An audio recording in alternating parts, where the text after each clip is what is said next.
One thing, I'm not sure if anyone else has seen it, but if you follow the main trunk, the central stem, and then you've got a branch union here. See how there's a patch of decay right in the branch union, and there's a dead stub out on the end? That patch of decay, I'm fairly certain, is generally started by cockatoos. Have you seen that before, Kim? All the time? What species have you seen it on? So Platycalyx, Leucopsilon, Melangelensis, and I'm not sure how this works, but certainly in the European species and the Northern American species, I'm pretty confident that they've got much better soil conditions than we have, not as harsh a climate. And I think if you look at the eucalypts on an evolutionary scale, they've had to evolve in a fairly harsh climate. They've evolved with fire, but additionally, if you look at what having hollows and habitat available for them in a tree for them is very beneficial, in that the first thing that a bird will bring in if it starts to nest in them is nitrogen. And one of the things that we're missing the most out of our soil environment is nitrogen. So by developing hollows, they're actually assisting themselves on the evolutionary path. And I think that may be something that is well and truly worthwhile looking at. But I've definitely seen cockatoos chewing away and chewing away. Now, I don't know whether they're actually trying to eat something or whether they are mining the sap out of the bark, or whether they're saying, well, hang on, I know that I don't get the benefit of this, but my great-grandchildren will actually end up living in a hollow once this branch fails. And you can see it time and time again where in a branch union, cockatoos have gone in, chewed away, decay slowly but surely set in, the branch fails, and then there's a beautiful hollow sitting there. Now that may take 50, 60, 100 years, but I think previous generations of cockatoos have done it consistently. Is that if we start to maintain habitat, so number one, identify hollows and potential habitat, but we have to maintain it as well, like you do if you want to maintain a bowling green lawn. You can't just hit it with a slasher. You've got to fertilise it. You've got to mow it regularly and look after it. But we do have to start to maintain the habitat, and I think the pigeons are very similar to the bees. Yeah, but the council's not going to do anything with pigeons. No, but they're not doing a hell of a lot about bees either in many situations. Sometimes quite a few of them will and do, but it's a difficult issue to deal with. Any ideas on how to deal with pigeons? Pigeons are a really interesting one. They're feral species. They've followed us around the world. Where they're found in nature, they're actually cliff nesters. So what the trees or what the buildings are doing are providing safe cliff nesting opportunities where they take advantage. But typically, they're found very patchily across the habitat. So what food source have they got locally? That is encouraging them to be there. Because where I see them across the landscape, there's either a pigeon fancier or something else, a food source that has tended to attract them and keep them in a particular location. So if you get rid of that food source, you may get rid of the habitat issue, is it? Often. And if it's a more dense or complex environment, you also tend not to have, if you've got 3 simple trees, no understory, lots of easy space for them potentially to feed on grasslands, again, they're more likely to stay there. But if it is more natural bushland, you're much less likely to see feral pigeons there. In an urban environment, I mean, you look at where the Platycalyx naturally occur. Generally, you wouldn't be able to walk straight up to the trunk of a Platycalyx as you can here. You'll be walking through over ground covers, you'll be walking through shrubs, and then there'll generally be a fairly patchy middle story as well. And I think we've really got to look at our urban situation and start to change the way we're managing the trees and say, well, hang on, this really is an island sitting out all by itself and it's really struggling. And let's try and bring it back into a more of a community-oriented system rather than an individual specimen tree system, because the specimen tree scenario really sets it up for failure because it doesn't have anything else. And indeed, what those pigeons are doing is flagging this environment has changed so much, native species have moved out, and it's fine for this feral species to come in and take advantage. So it's almost a, here you go, we need to do some action here. James, can I just go back to the damage in those unions caused by the cockatoos? Yeah. You being a zoologist, is it boredom by the cockatoos or is it some social activity? Because we see a fair bit of it in, there's probably one that stands out here, but we see multiple damage in the unions in some of the, primarily the Platycalyx. Yep. And my perception is that the cockatoos come into our council area on a periodic basis, and they just hone in on these areas, move off, and then maybe come back next year. And my perception is that it's either boredom or it's the social activity of the cockatoos. Is it at a specific time every year, or is it any time throughout the year? I'd have to say it's more in the warmer months. When you go out to the rat-based ones, the density of the population, you see quite a lot of rat-based. Any time my of the year? observations of when they've hit it, and Kim and Marcus and anyone else, but majority of the times that I've seen the cockatoos attacking those crotches hasn't been to a specific time of year, but it has been to a specific type of tree, and not a species of tree, but one that is not on the way up in its life, but on the way down in its life. And if you look at each one of these sugar gums in human terms, we're not talking about teenagers here, we're talking about great-grandma and great-grandpa here.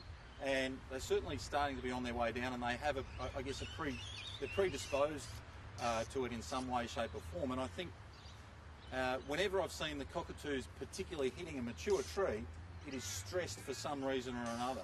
Now in this case, I think ultimately it was probably the previous lopping, and maybe it is just that they're more isolated than they would be in a natural environment. One of the things about South Australia is we have over 90% land clearance.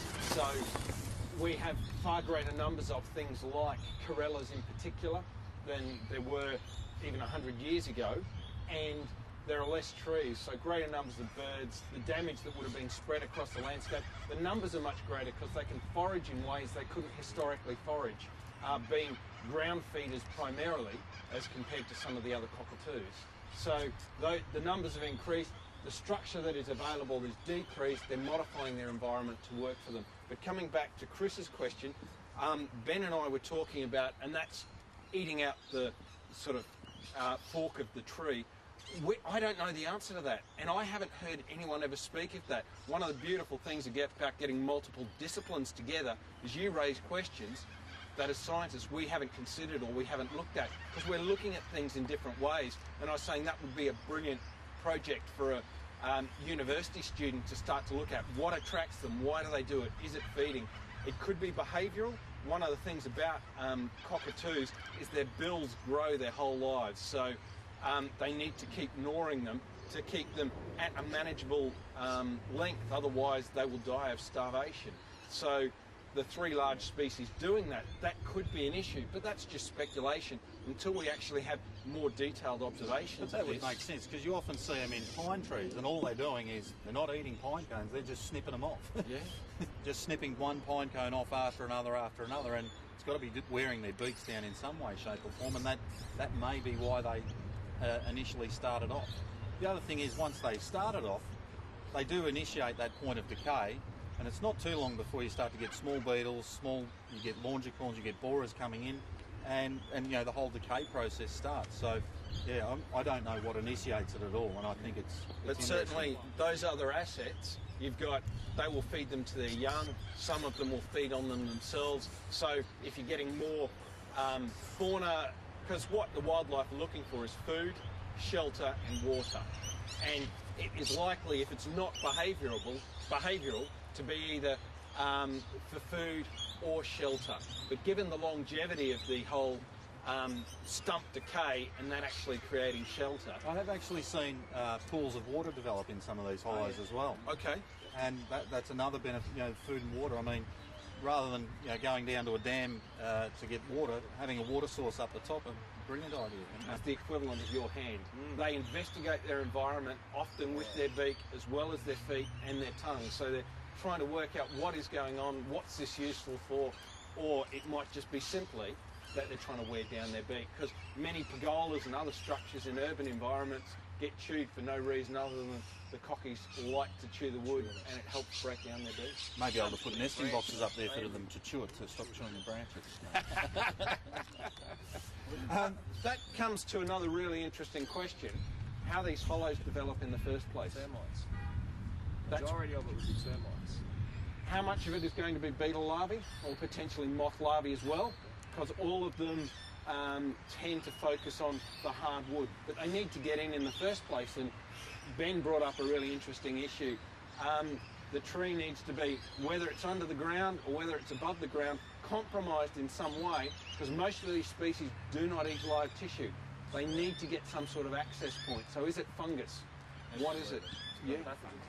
Because the termites won't get access to these branches if they're not wounded in some way. But So again, this- the termites are from underground, aren't they? they still can't access those higher parts in the tree if it's not You've got wounded. a failure point, they'll actually They'll fly in as well, up there? Okay. All right. But there has to be a wound somewhere. Has to be a wound somewhere. Absolutely, absolutely. Okay. That's not necessarily the case with the beetles, because with some of their ovipositors, they can actually lay it through or dig through.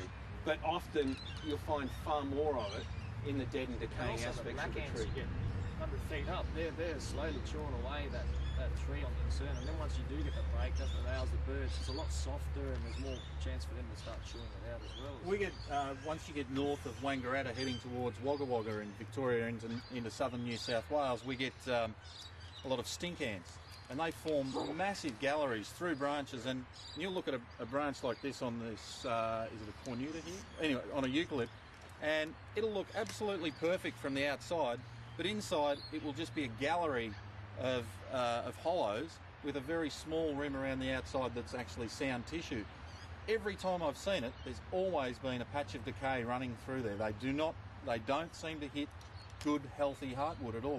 There's always some sort of decay. But once those branches snap off, geez, there's some beautiful hollows that are formed straight away very quickly. But from a risk management point of view, it's one of the biggest reasons that a lot of these trees are being removed in public parks. And massive Eucalyptus camellogilensis within 100 metres of the River Murray, where else can they live? If you can't have a river red gum next to the river, I don't know where else it can go. So I think we really need to start to rethink about how we manage these large trees, because I think too often removal is the option that we take too early, far too early. And if you look at it in human terms, we don't go putting people down left, right, and centre. We tend to explore every other option before we say, okay, well, it's finally time to let nature take its course. Yeah. But it is all about the dollar. But I don't think we put enough value in the dollar on our tree assets. And and I think if you just let everyone keep cutting them down, well, one day they'll say, hang on, they're a valuable asset. Why haven't we got them anymore? And unfortunately, I think when the general population reaches that point, it'll probably be a bit too late. Cockatoo, Can everyone see the beehive there? There's another one. And there's another one up there as well. There's another one on the other Did side. you get some image of the bees? No. regularly encounter that. They reckon a healthy hive is probably going to release somewhere between 3 and 6 swarms over spring, and there is regulation about who can have beehives and how they're going to manage those hives, but there is absolutely no regulation about what happens when a swarm disappears. The Department for Environment and Heritage have no policies on that as far as I know. Certainly PIRSA don't control, there is no regulation about it. The apiarists that look after it don't control it. And they, after habitat clearance, are the biggest issue for hollow-dependent fauna.